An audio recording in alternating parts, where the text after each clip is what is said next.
Hello,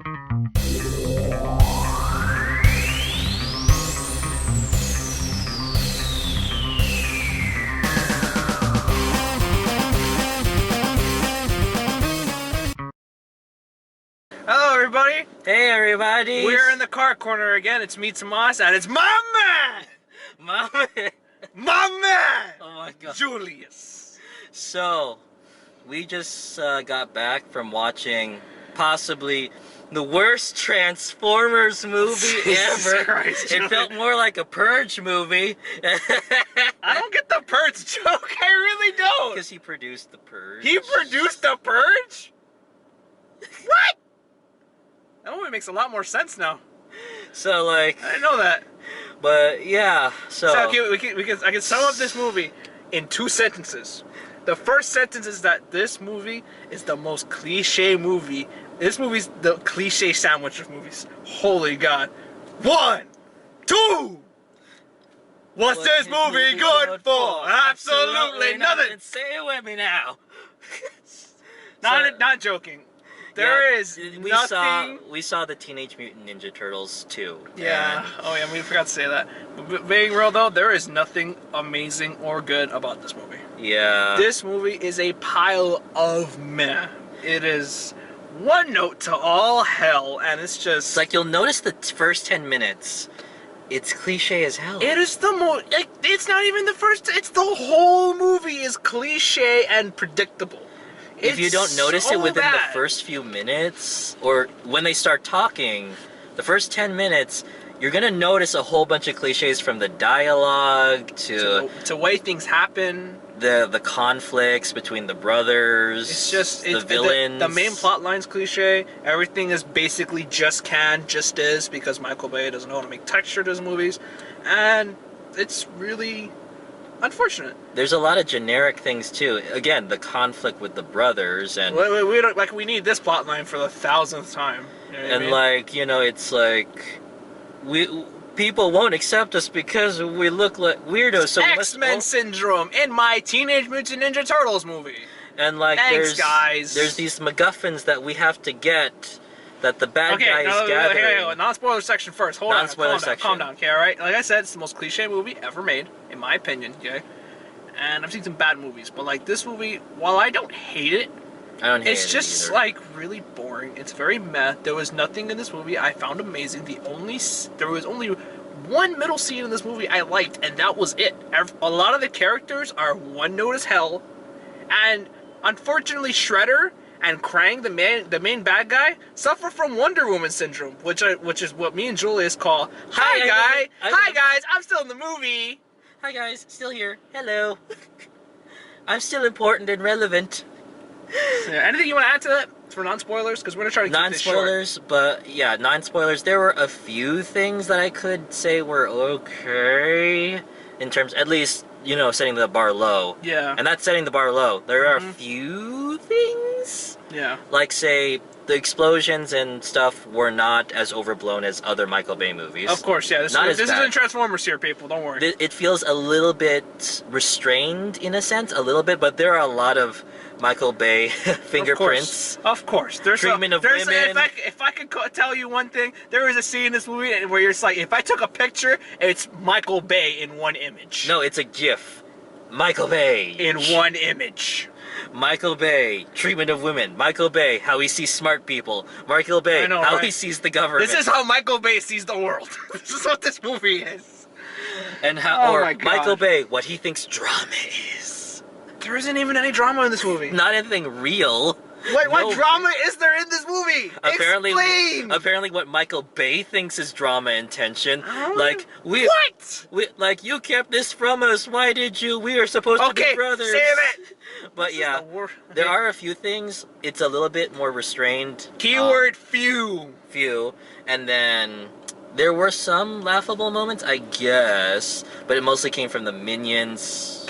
It came from the mutated minions, and that's about it. All the characters on one note. Even the turtles are kind of one note. Yeah. It's not really unfortunate, and it's just... I mean... It's very meh and, like, kind of boring to watch, honestly. It's just, to me, that's the That's potentially the worst a movie can be for me. I think the only thing I could be okay with is that, you know, since the first movie focused so much on April, that I'm happy to an extent that we got some characterization on the turtles. In my opinion, this movie is worse than the first movie. Granted, I say that and I haven't watched the first movie in a while, but you know something? I might go watch that again. Because at least when I watched that movie, I was wowed by the fact when I saw a fucking Shredder. I was like, holy shit! Unlike in this movie, Shredder doesn't do anything. He's a pawn. Important. He's technically a pawn. Yeah, it's unfortunate. We'll save that though, alright? But, yeah, non-spoiler ends here. Non-spoiler? It is now spoilers from here on out. It's just there is nothing we can really talk about. We're sorry. But, like, that's how it is. So anyway. I guess we could at least start with the things that we liked. Okay. Ish. I'm going to say this right now. No, first, we're not starting with that. We are starting with the fact that throughout this whole movie, Shredder does not fight the turtles. No. This whole movie! While Shredder's in this movie, hi guys, I'm still in the movie, he does not fight the turtles at all. He just gets the MacGuffins for this... For Krang, because that's his whole job. Krang somehow knows when Shredder is gonna... Apparently they got a MacGuffin that teleports Shredder out of jail, which makes me think, why can't they teleport him out of jail? I don't know, Michael Bay. They said that, according to Krang, he intercepted it. Yeah, no, but my thing is, like, you know, they brought the extraction to him, right? So why the fuck couldn't they just teleport him out of fucking jail? Fucking no. I don't know. And Krang somehow intercepts the teleport because he knows exactly when and where the teleport is going to happen, I guess, right? And Krang's like, bring me these MacGuffins and we shall rule the world. And Shredder's like, cool, dude, I'll do that. And you Why? And you didn't think he was gonna betray you? Jesus Christ. I was like, duh! Like, evil bad guy 101. I know, right? So then, fucking, after that happens, they find the ooze, and they have, I don't know, the two mutant guys come. I don't remember their names, like Bebop and somebody else. Something Hog. I don't remember. Yeah, I don't remember his name. And my point is, those guys are cool. They are cool. They're cool, but my problem with them is that, again, they suffer from one note. Their whole game plan is something, my man! That's all they are.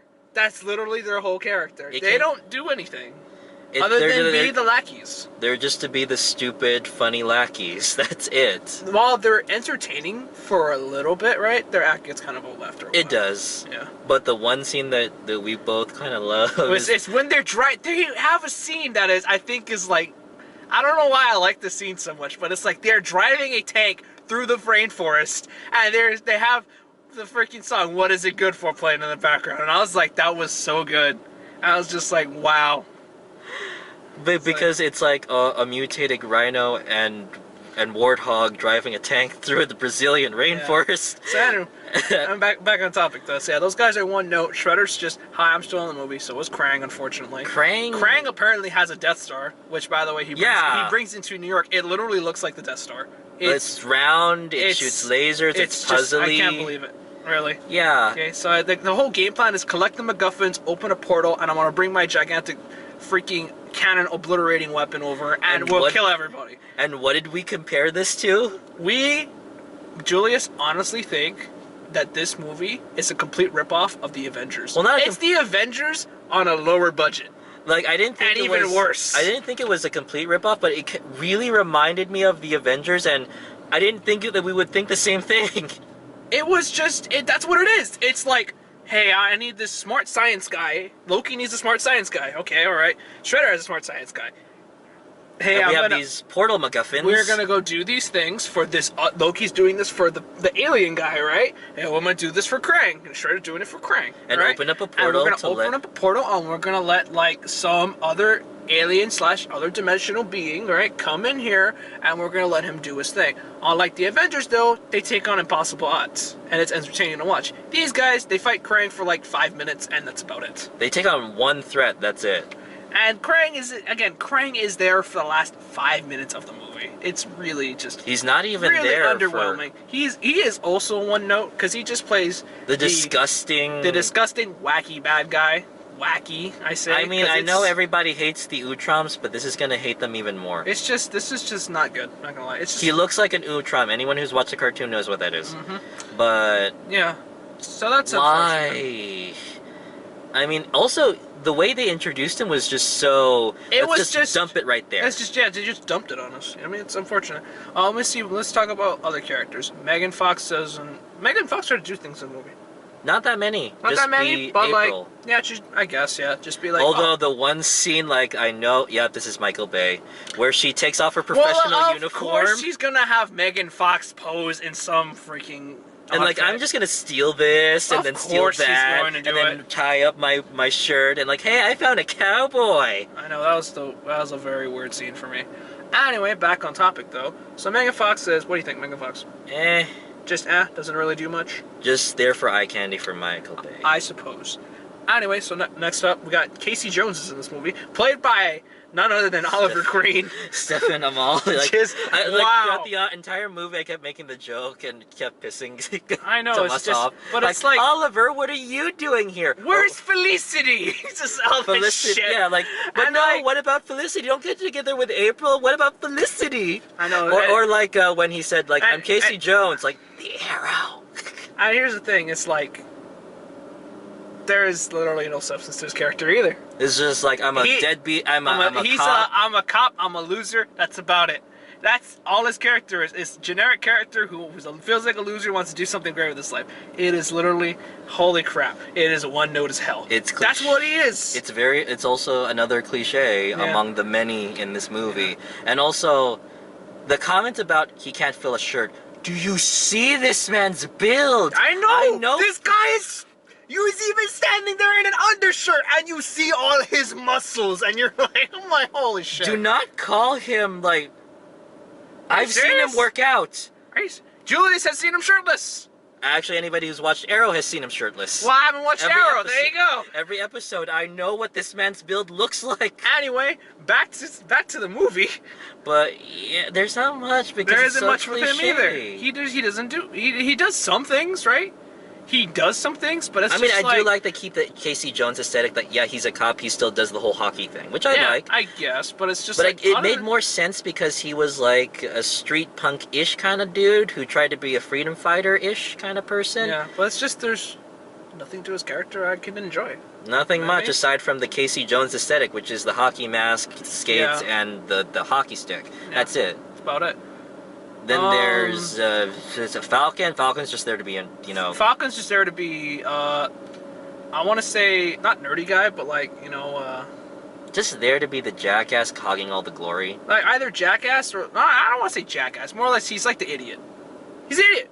That's what he is. That's his character. What about the scientist? I forgot what his name Tyler Perry. Tyler Perry's in this movie, and he plays the scientist guy. And it's like Michael Bay's image of nerds. That's what it is. It's... Like, they only want to take the credit for, like, I will be a legend. History will remember me. That's his character. That's literally his character. It's like the most basic, not even mad scientist, or like basic nerd scientist, okay? 101. And it's just, it's kind of just aggravating to watch, honestly. It is. I mean, it's one of his traits. He doesn't get women. He doesn't get the government. He doesn't get nerds.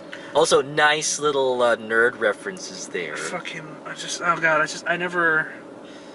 He just doesn't understand people. He just knows stereotypes. The only ones Of course, we have to have that one government jerk, the blonde chick. She wasn't too much of a jerk. She was a fucking jackass. But, but if you were to listen to, like, their story, like, a garbage truck that shoots... Yeah, I know. Yeah. That's another cliche, though. That's another one. But if you were a cop, would you believe that? I know that's the thing. It's hard to believe and whatnot, right? I mean, they weren't, but the thing is that she's playing the generic government jackass character. In a way, but it's not... And that's why it's cliche. It's all, well, at least it's not as aggravating as like the Transformers movies where they portray the government that's even more infuriating. I don't know. It's just, I mean, I don't know, Julius. You're gonna have to stretch that argument for me, because oh my god. But the cop lady didn't annoy me as much as everything else. Just like she's there. She's one note too. Okay, now let's talk about the turtles, though, because I don't know how much battery we got left, okay? Let's talk about the turtles. The turtles, The turtles are just... They're all... Mikey's the idiot. They're all... Leo is the leader, I suppose. Yeah, and the thing is... Raph is the tough guy. And of course doesn't want to follow rules all the time. And like... And I think it's like, in this movie, I actually side with Raph, kind of. You know what I mean? Because, like, he has legitimate reasons to feel why he's betrayed. Apparently, like, the turtles find the ooze, and somehow, okay? Somehow, Donnie's like, hey, I can reverse engineer this, and that can make us turtles human for some fucking reason. And then Leo says, like, don't tell anybody. You know what I mean? We shouldn't tell our brothers. We must stay in the shadows and be what we are. Apparently, like, you know, that's straight up dishonest of a leader. So Raph finds out from Mikey, because Mikey listed it, as cliche as that is, by the way. Yeah, of course someone's gonna listen. It's like the most cliche thing ever. Freaking... Then Mikey tells Raph gets pissed, and then we have a Raph-Leo conflict again. Which is it as very cliche as it is. But this is the one time, though, I feel like I side with Raph. Yeah. Not gonna lie. I respect it. It is weird how Leo would single them out like that. Yeah, it's why do we do it? Because conflict? Because he's... I don't know. Just because we're ninjas and must stay in the shadows? That is not like his character.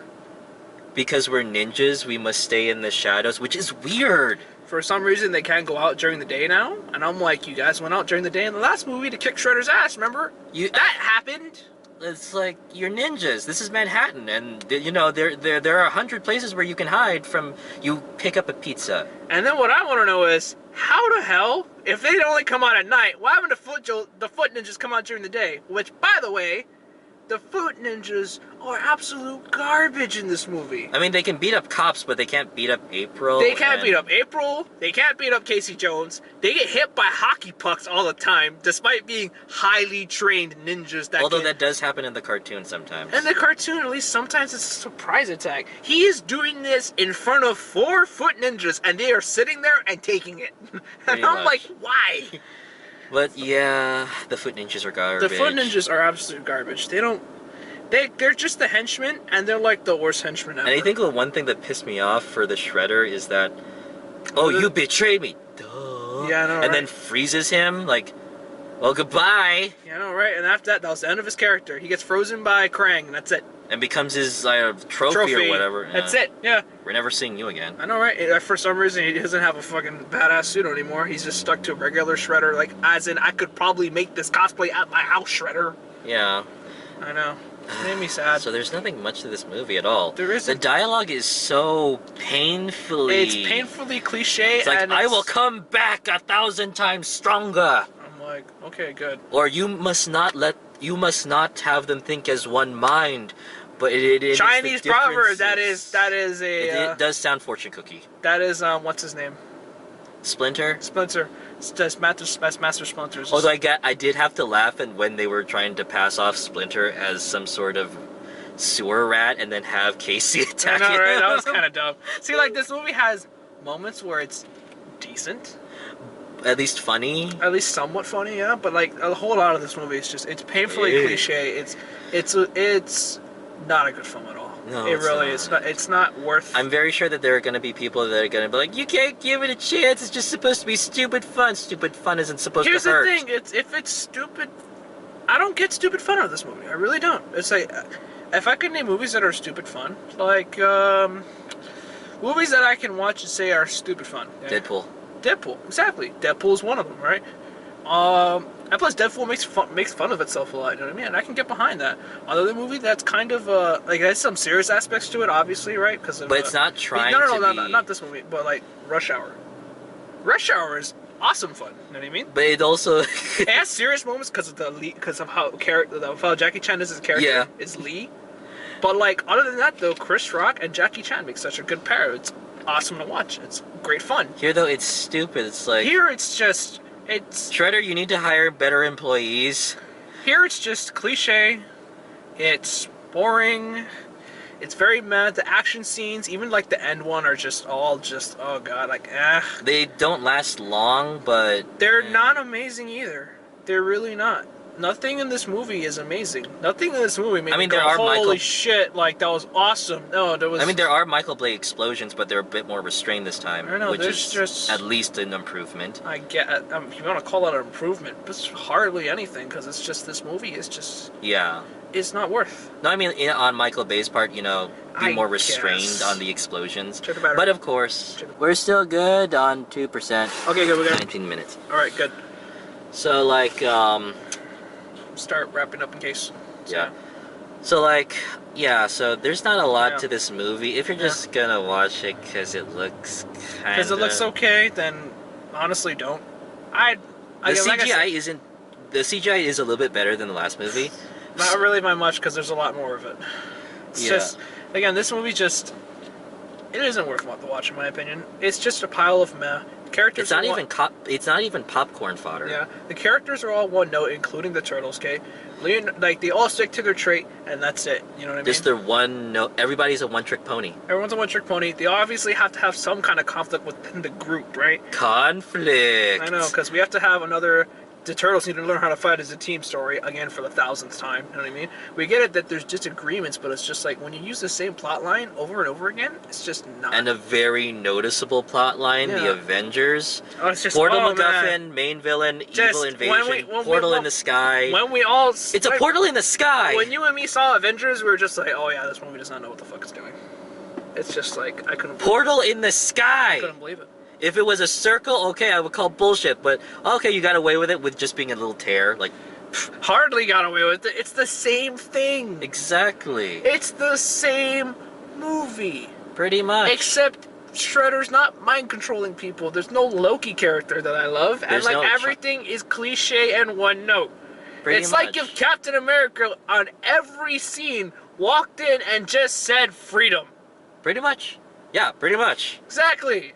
Just every line in the, like, try to find me a quote in this movie that doesn't sound like one that's been said before. Okay, tell me a quote in this movie that is not a Chinese proverb, okay? That is not a generic line. Or force. Say something. The cowabunga thing? Say something I can remember that is not from the Ninja Turtles other than My Man. Other than My Man. That's it. That's the only line from this movie that I liked. And even then, that's overused as hell. The cowabunga? No, that's not how you use it. Yeah, though we're about to run out of batteries, so just in case we do. I am Tomas Garcia. I'm Julz Chan, and we did not like this movie. Overall, we don't like this movie. This movie's, again, it's boring. It's not worth the watch. It's cliche. Come on, it's not even popcorn fodder. It's not worth it. Anyways, go watch the Teenage Mutant Ninja Turtles cartoon. You can watch on Nickelodeon. Or you can watch the first movie. I mean, like I said, I think the first movie's much better because the first movie actually has fucking action scenes. But or go watch this movie only has one action scene.